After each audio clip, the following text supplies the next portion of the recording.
भोंदूखराच्या नाशिकमधल्या ओकस कार्यालयात तपासणी, एसआयटी पथक आणि फॉरेन्सिक टीमकडून पुरावे शोधण्याचं काम.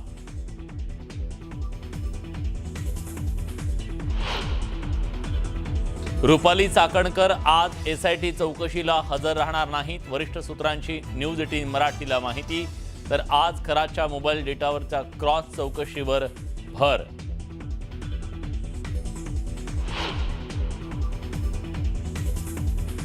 मंत्रीपदासाठी नीलम गोरे खराच्या ऑफिसला जात होत्या. तृप्ती देसाईंचा धक्कादायक खुलासा. तर खराची भेट घेतल्याच्या बातम्या कपोल कल्पित म्हणत नीलम गोरेंनी फेटाळले आरोप. पार्थ पवार आणि राज ठाकरेंमध्ये तब्बल 1.5 तास चर्चा. शिवतीर्थवरच्या भेटीचं कारण गुलदस्त्यात.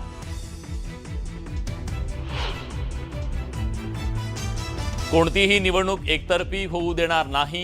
विरोधकांची जागा आपल्याला भरायची आहे. संधी आहे त्या संधीचं सोनं करा.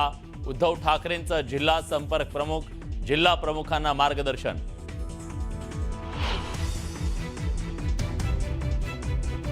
तीन महिन्यात पीएनजी जोडणीवर भर देणार. पीएनजी उपलब्ध असूनही न घेतल्यास 3 महिन्यांनी एलपीजी कनेक्शन बंद करणार. मंत्री छगन भुजबळांची माहिती.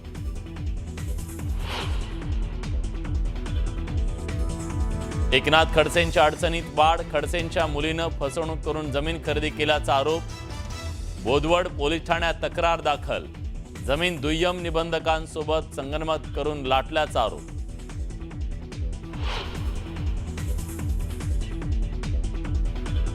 अमित ठाकरे सोलापुरातल्या सर्वदे कुटुंबियांच्या भेटीला. 2 महिन्यांपूर्वी मनपा निवडणुकीच्या वेळी बाळासाहेब सर्वदेंची झाली होती हत्या.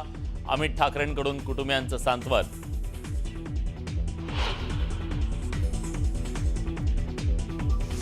आणि पुण्यासह नाशिक नंदुरबार मध्ये अवकाळी पाऊस. बाणेर परिसरासह अनेक भागांमध्ये गारपीट.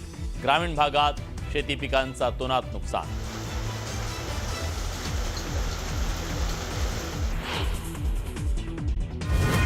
दुपारच्या सुमारास गारांचा पाऊस झाला आणि पुणेकरांना चांगलंच झोडपून काढलं. हा पाऊस इतका जोरदार होता की बाणेर परिसरामध्ये रस्त्यांवर मोठ्या प्रमाणात पाणी साचल्याचंही पाहायला मिळालं. या पावसामुळे आता काही वेळासाठी सर्वसामान्य पुणेकरांची तारांबळ झाली. आणि दुसरीकडे गेल्या काही दिवसांपासून उकाड्यानं हैराण जे पुणेकर होते त्यांना मात्र काहीसा दिलासा मिळालाय.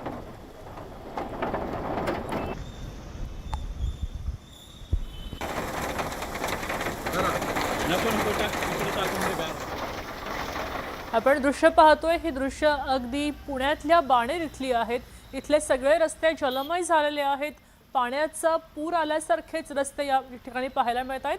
मात्र इथं गारपीट सुद्धा झालेली आहे आणि हा गारांचा पाऊस पडलाय. अतिशय थंड वातावरण सध्या पुण्यामध्ये पाहायला मिळत आहे. पावसाची शक्यता वर्तवली होती मात्र गारा सुद्धा पडल्यानं पुणेकरांची अगदी द्विधा झाल्याचं पाहायला मिळत आहे.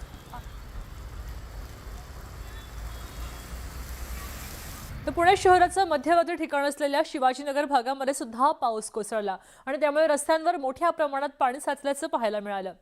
वाहन चालकांना या साचलेल्या पाण्यातनंच कसरत करत जावं लागलंय. अचानक आलेल्या पावसामुळे पुणेकरांची चांगलीच त्रेधा झाली. ही दृश्य आपण पुण्यातली पाहतोय. शिवाजीनगर भागामध्ये सुद्धा गारपीटनं झोडपलंय.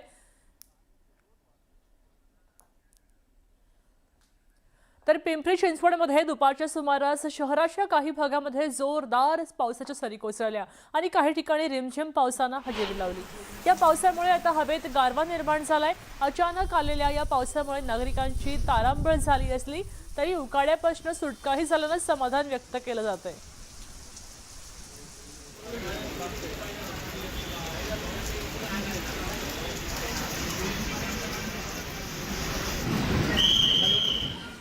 जळगाव शहरामध्ये अवकाळी पावसानं हजेरी लावली आहे. गेल्या काही दिवसांपासून जाणवणाऱ्या कडक उन्हामुळे त्रस्त झालेल्या नागरिकांना आता या पावसामुळे काहीसा दिलासा मिळालाय. अवकाळी पावसाचा फटका शेतकऱ्यांना बसलाय आणि काढणीवर आलेल्या पिकांचं नुकसान झालंय. या पावसामुळे उकाड्यापासून नागरिकांना काहीसा दिलासाही मिळालाय.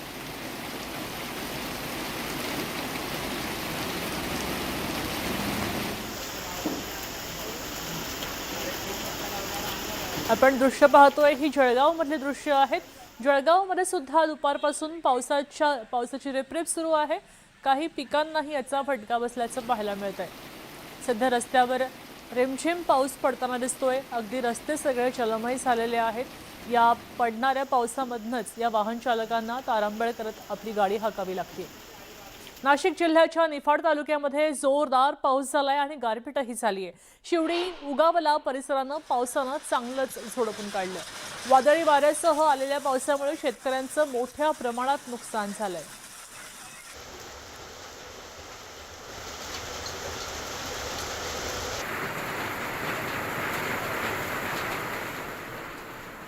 लोणावळा आणि मावळ परिसरात सुद्धा मुसळधार पावसानं हजेरी लावली आहे। पवना धरण परिसरामध्ये मुसळधार पाऊस कोसळलाय आणि पिकं भिजायचा धोका निर्माण झालाय।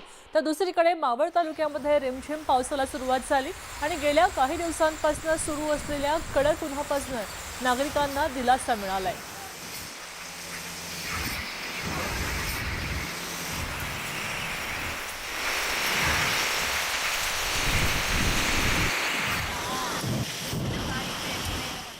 नंदुरबार तालुक्यातल्या शनी मांडळ आणि परिसरातल्या गावांना अवकाळी पावसानं झोडपल्याचंही चित्र आहे। या भागामध्ये गारपिटीसह अवकाळी पावसानं हजेरी लावली आहे। हवामान खात्यानं जिल्ह्यातल्या काही भागात 3 दिवस विजांच्या कडकडाटासह पावसाचा अंदाज वर्तवलाय। 4 वाजल्यानंतर नंदुरबार तालुक्यामधल्या पूर्व पट्टा म्हणून ओळखल्या जाणाऱ्या शनी मांडळ आणि परिसरातल्या गावामध्ये गारपिटीचा पाऊस पाहायला मिळाला। या पावसानं या परिसरामध्ये कांद्यासह अन्य पिकांनाही फटका बसल्याची शक्यता वर्तवली जाते।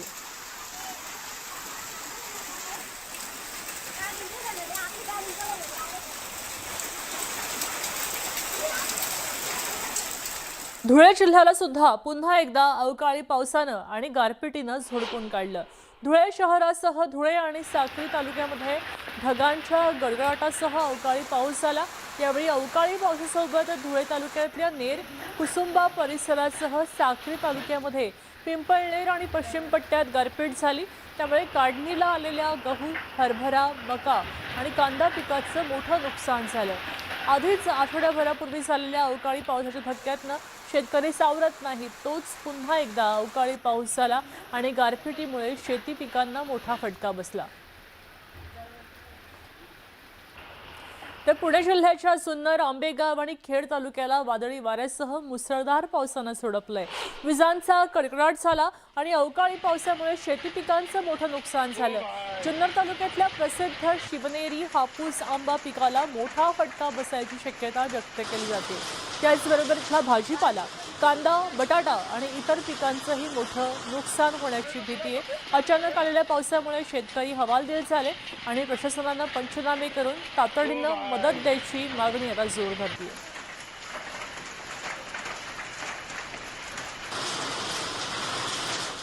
तर वाशिमच्या रिसोड शहराला अवकाळी पावसानं झोडपून काढलं आणि किन्ही, राजा, मानोरासह काही ठिकाणी पावसाच्या हलक्या सरी कोसळल्या।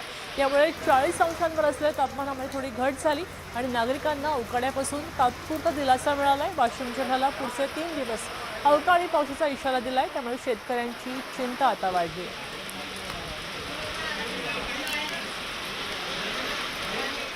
तर नाशिक जिल्ह्याच्या ग्रामीण भागामध्ये पुन्हा एकदा अवकाळी पावसानं धुमाकूळ घातलाय। चांदवड, येवला तालुक्यामध्ये अनेक गावांना याचा फटका बसला। शेकडो हेक्टरवरची पिकं उद्ध्वस्त झाली। अवकाळी पाऊस आणि गारपिटीमुळे शेतकरी पुन्हा एकदा संकटात सापडलेले आहेत।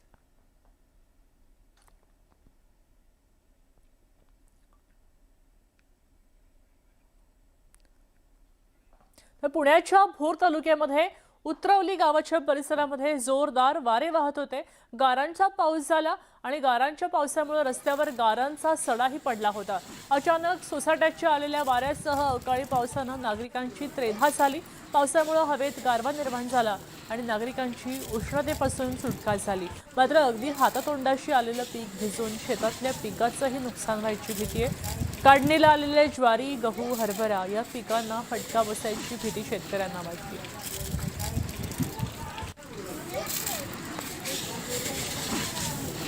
आपण पाहतोय ही दृश्य आहे तर पुण्याजवळच्या भोर तालुक्यातली। इथं शेती पिकांना मोठा फटका बसलाय कारण आता या काळामध्ये काढणीला आलेलं पीक असतं। ज्वारी, गहू, हरभरा ही पिकं या ठिकाणी घेतली जातात आणि इथं गारपीट झाल्यामुळे उभं पीक पुन्हा झोपल्याचं पाहायला मिळतंय. अगदी नखा एवढ्या या गारा आहेत. या गारांचे फटके बसल्यामुळे पिकांचं मोठं नुकसान झालेलं असू शकतं. हा गारांचा खच या रस्त्यांवर आणि शेतात सुद्धा पडलेला आहे.